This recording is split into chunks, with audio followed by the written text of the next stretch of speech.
All she remembered on this day of fate, the road that hazarded not the solemn depths, but turned away to flee to human homes, the wilderness with its mighty monotone, the morning like a lustrous seer above, the passion of the summits lost in heaven, the titan murmur of the endless woods, as if a wicket gate to joy were there, ringed in with voiceless hint and magic sign.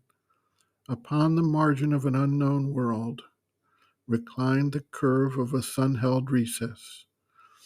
Groves with strange flowers like eyes of gazing nymphs peered from their secrecy into open space.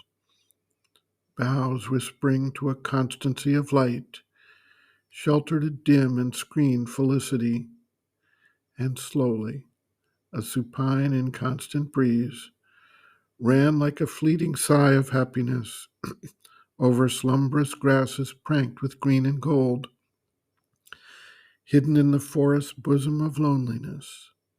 Amid the leaves the inmate voices called, sweet like desires enamored and unseen, cry answering to low insistent cry.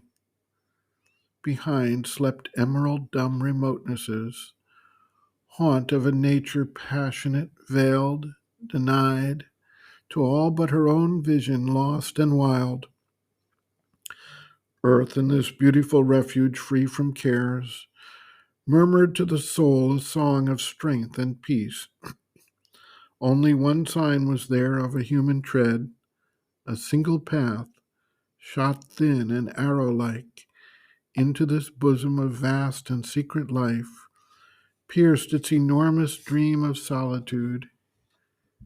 Here first she met on the uncertain earth, the one for whom her heart had come so far, as might a soul on nature's background limned stand out for a moment in a house of dream, created by the ardent breath of life. So he appeared against the forest verge, inset twixt green relief and golden ray, as if a weapon of the living light, erect and lofty like a spear of God. His figure led the splendor of the morn, noble and clear as the broad, peaceful heavens. A tablet of young wisdom was his brow. Freedom's imperious beauty curved his limbs. The joy of life was on his open face. His look was a wide daybreak of the gods. His head was a youthful rishi's touched with light. His body was a lover's and a king's. In the magnificent dawning of his force, built like a moving statue of delight, he illumined the border of the forest page.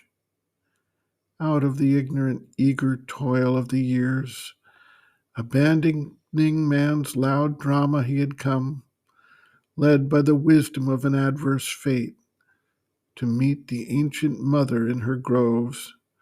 In her divine communion he had grown, a foster child of beauty and solitude, heir to the centuries of the lonely wise, a brother of the sunshine and the sky, a wanderer communing with depth and marge, a Veda knower of the unwritten book, perusing the mystic scripture of her forms.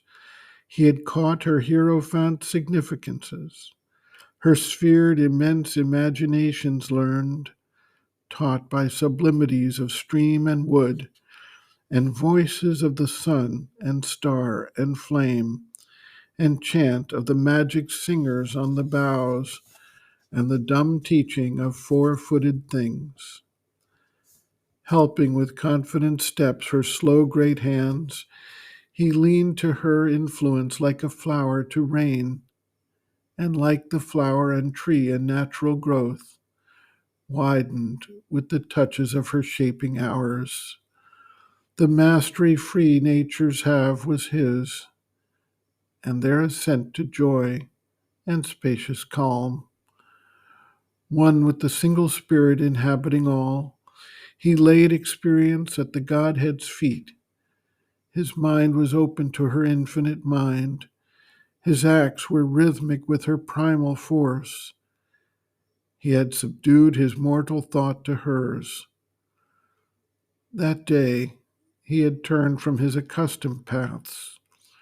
For one who, knowing every moment's load, can move in all our studied or careless steps, had laid the spell of destiny on his feet and drawn him to the forest's flowering verge.